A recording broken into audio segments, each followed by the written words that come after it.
makita namin sila dito kasi madadaanan lang po namin ang kanilang bahay. Kaya huminto na kami mga kababayan. Yan. Yung bahay nila pala ay mga ginagamit ay mga balat ng puno.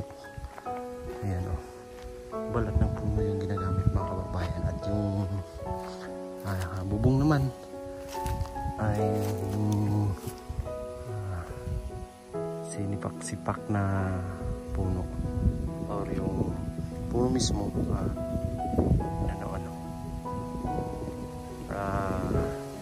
ginawang tabla, takapin putol yung ginawang bubong nila mga kababayan. Talagang napakahirap ng buhay dito sa kabundukan. Kawayan studong si Sam. Hi Sam. Ayan o. So na-vlog, abangan nyo po yung video ni Sam dito mga kababayan. So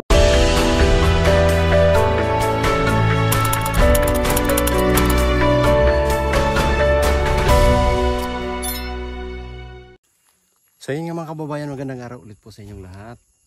At muli tayo nagbabalik, mga kapugong biyaheros, mga 30 viewers natin dyan. So huminto kami dito kasi meron kaming nakita or nadaanan ng mga bata galing dun sa Sitio Baho. So pinasakay namin, kaya natin namin sa kanilang bahay. At sa kanila pala tong bahay nandito mga kababayan. Pakita natin. At ganito lang talaga yung mga bahay dito sa kabundukan. Napakahirap. So tara, pakita natin mga kababayan. Ayun. Ayun po yung kanilang bahay mga kababayan. Tara, puntahan natin, ipakita natin sa inyo ang napaka simpleng bahay. Napaka tawag nito, napaka talagang masasabi natin na mahirap yung kalagayan nila dito po sa kabundukan. Talagang pagsasaka lang yung kanilang hanap buhay. At ipakita natin kung alam ko nakikita nyo naman to yung mga nakaraang na vlog namin. So ngayon i-remind natin yung mga bagong viewers natin dyan para makita nila kung gaano kasimple yung mga bahay na katutubo dito sa kabundukan. Tara, let's go. So bago po natin puntahan yung kanilang bahay mga kababayan, ano yung mga ginagamit na materyales sa kanilang bahay. So ipakita muna natin tong kabundukan dito. Alam kong namimiss nyo na itong mga kababayan kasi matagal-tagal rin tayo hindi nakapag vlog sa kabundukan. At ang mga tanawin ay alam kong namimiss rin ng mga mahilig sa mga magandang tanawin na gaya nito mga kabundukan dito sa Mindanao. So ibahagi po natin kasi merong nagko-comment na namimiss niya daw yung mga kabundukan dito sa Mindanao. So i-share muna natin mga kababayan ang napakagandang lugar dito sa may bandang Kapalong po, Kapalong, Davao del Norte. Ayan. So ayan po mga kababayan yung lugar dito. Ayan, meron daanan siya pero na-stop yung paggawa. Sayang, sana yung nasiminto na sana to kung natuloy lang, pero hindi natuloy kaya nasira na naman. Pero at least nakapasok pa rin kami sa ngayon, pero darating ng mga isang taon siguro hindi na mapasok to kasi masisira sa tubig yung mga daanan. Ito yung paligid dito mga kababayan ay mga puno-puno talaga yan. So may mga wala ng puno kasi ginagawa nilang sakahan. Kaya nito, ayan, ginagawang sakahan nila to dati. So ngayon ay naging masukal na naman po kasi lumipat na naman sila sa ibang area na kanilang sinasaka. Ganyan po talaga sila mga kababayan, or pinapabalik taba lang nila yung lupa dito. Tabasan na naman to or sprayan. So ito yung lugar mga kababayan. Makikita natin ang kabundukan. So sila po dati nakatira ay sa liblib talaga to sila mga kababayan, sa liblib na lugar. Pero nung nagawa ng daanan ay lumipat sila dito sa tabing daan. Kasi dati doon sila sa kanilang sinasaka, doon sa baba. So ngayon ay nandito na, kaya nakita namin sila dito kasi madadaanan lang po namin ang kanilang bahay. Kaya huminto na kami mga kababayan. Ayan. Yung bahay nila pala ay mga ginagamit ay mga balat ng puno. Ayan o, balat ng puno yung ginagamit mga kababayan. At yung bubong naman ay yung sinipak-sipak na puno or yung puno mismo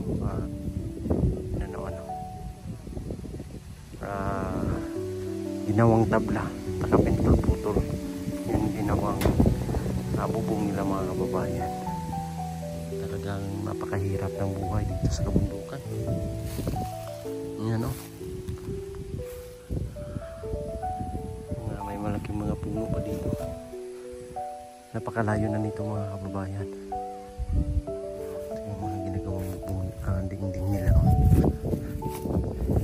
Balat, sa pagkakalam ko balat na lawaan to. Ginagawang dingding. Alternative lang po kasi mahirap yung buhay, tapos napakalayo pa dito. Walang, kung ang ibili nila ng materials ng bahay ay binibili na lang po nila ng pagkain. Kaya gumawa na lang sila ng alternative na magamit para gamitin na materials sa kanilang bahay mga kababayan. Yung iba tali, pero dito nakita ko may mga pako na. Yung kababayan, yung poste po ay kinukuha lang nila dito sa paligid.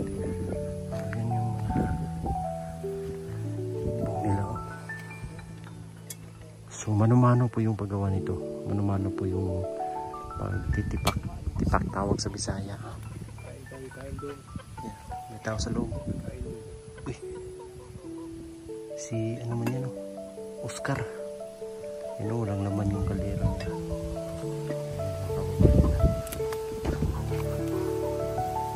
Yan yung ginagawa ng bahay nila, mga kawayan. Tapos balat ng kahoy. Sa naman sa itaas meron din isang bahay doon mga kababayan. Pupunta tayo doon mamaya at makikita natin dito yung ginagawang bubong ay kugon. Alternative po yan sa yero, yung kugon mga kababayan. Yan sa tatay doon. Sabi malakas yung hangin dito mga kababayan. May bagyo kasi napaparating. Kaya ramdam natin ang lakas ng hangin dito sa kanilang lugar.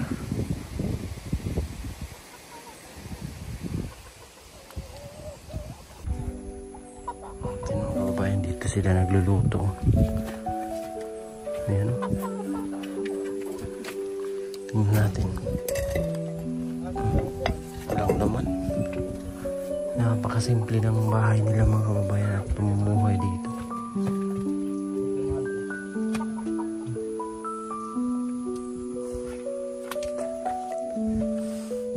Ayan o. Ito lang yung ginagawa nilang sahig. Kawayan. Ito doon si Sam. Hi Sam. Ayan o. So vlog, abangan nyo po yung video ni Sam dito mga kababayan sa vlog ni Sir Paul. So pinapakita lang natin yung simpleng bahay nila. Ayan o. May mga ginagawa silang duyan na sako lang. Singkumot. Ayan, napakasimple. So wala nang sala sila mga kababayan. Diretso na sila. Yung sala nila at tigaan, iisa na. So dito sila natutulog. At alam nyo, napakalamig dito. Pag gabi, pag ganito lang yung ano. Pero sanay po sila mga kababayan. Yan o. So punta tayo doon sa itaas. Sinundun yung team. At sundan natin. Yan si Ider o. Huh? Ganda. Tingin. Pang daw. Akala ko ano ba ako? Wow. Ang tarik pala dito. Oh. Tingnan mo, grabe ang taas na. Ang lalim. Akala ko ano lang ba? Oh? Hanggang doon oh. Delikado pala to dito eh. Pag nalaglag ka talaga dito, simenteryo talaga yung Grabe. Grabe ang taas, B. Ang lalim pala dito mga kababayan. May bahay dyan, oh. Tapos napakatarik na dito. Grabe. Talagang sinking mga kababayan. Ganyan talaga, oh. Tingnan nyo po, oh. Yung lupa dito, oh. Napakadelikado pala dito. Tingnan nyo po yung doon, oh. Napakalalim. Katakot naman. May mga sili silang tanim, oh.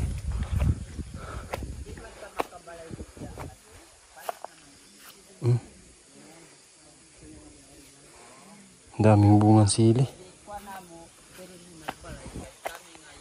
Natanim silang ano, gulay.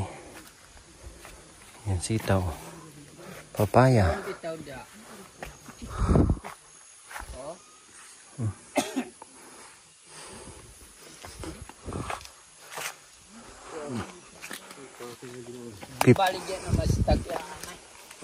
Ito, patula. Meron silang gulay. Di balayan man ako diri kay kanang lindiro namo Nadia. Oh. Pareho lang din yung bahay nila po mga kababayan. Yung kaibahan lang yung bubong dito is kugon. Ayan. Ang sila tatay yung may-ari dito. Napakadelikado pala dito kasi malalim. Grabe. Ang tarik. Ang gandang ganawin dun, oh.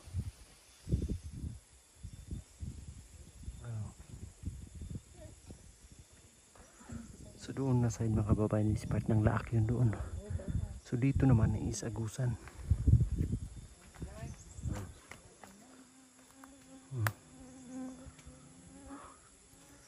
Grabe.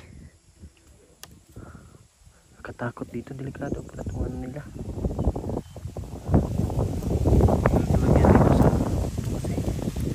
Bangin na dyan, oh. Grabe, napakalalim. May mga virgin forest pa siguro yan mga kababayan, kasi makikita natin marami pang mga bagon-bagon o baging tawag siguro sa Tagalog. Grabe yung lugar. Ang ganda na tignan dyan talaga sa mga kabundukan. Green na green yung makikita natin, yung mga sakahan at mga kagubatan. Ang pangit tingnan lang mga kababayan day dito.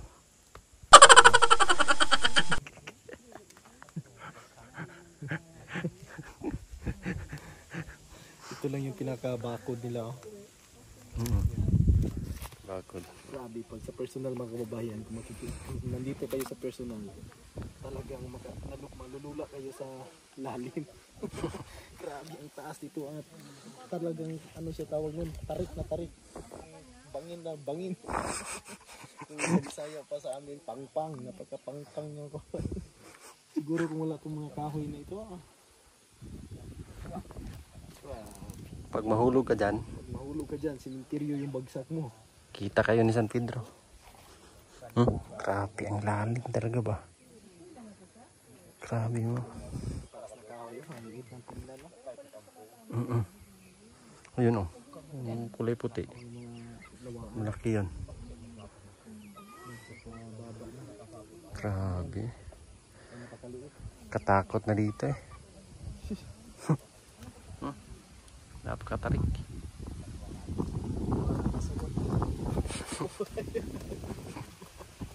Parang nakasakay ka ng airplane. In fairness, na-experience niyang sumakay ng aeroplano. For the first time. The first time in my life happens. I ride together with PB team in the Cebu Pacific. Okay na na. Pasakayin ulit. For the first time. Grabe ang lalim. So yun mga kababayan, tuwi na kami. At ayan naman another family na naman ang nabigyan ng tulong ng pagbibiyahe. Meron silang suka dito. Sinamak. Sarap nito. Ang bango pa. Suka tuba. Ayan, ang bango ng sinamak mga kababayan. So dito tayo dadaan.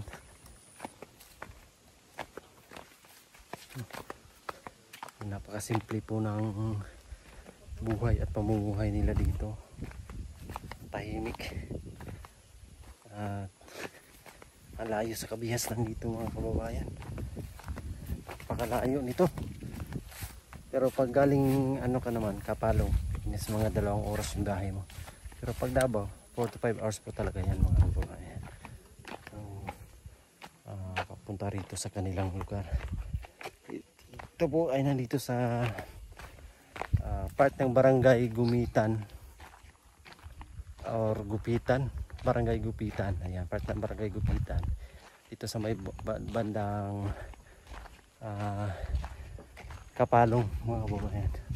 Ay, may nakita ako dito yung bulak na puno ng bulak mga kababayan na ginagawang or kumbaga bulak dati dito sa amin din sa mga wala pa kasing mga tindahan dati. Ito yung ginagawang bulak mga kababayan. Ganito naalala ko sa lula ko. Yan o. Yan. Ito po yung kanyang parang bunga. Tapos pag parang mangitim na to bubuka. Tapos ganito na yung maging ano niya. Yan. Tingnan natin. Yan. So, ito yung ginagawa naming ano dati, yung panglinis ng tainga. Bulak siya. Yan o. Tatanggalin mo lang to kasi may buto to mga kababayan eh. May buto to. Tanggalin mo lang to. Yan, ilalagay mo sa spuro or sa walis ting-ting sa niyog. Tapos yan na yung ginagamit na panglinis ng tainga at saka ng ilong, yung ng pusod ng bata. Ganyan yung bulak dito sa or cotton buds dito sa kabundukan o sa probinsya. Ayan. So kukuha tayo ng ano nito mga kababayan, ng buto para may tanim natin. Bihira na lang tayo makakita ng ganito. Damang to, damang. Ayan. Kuha tayo. Meron tong buto sa ilalim. So tatanim natin to mga kababayan. Grabe ang lakas ng hangin dito. Kasi merong low pressure area or bagyo.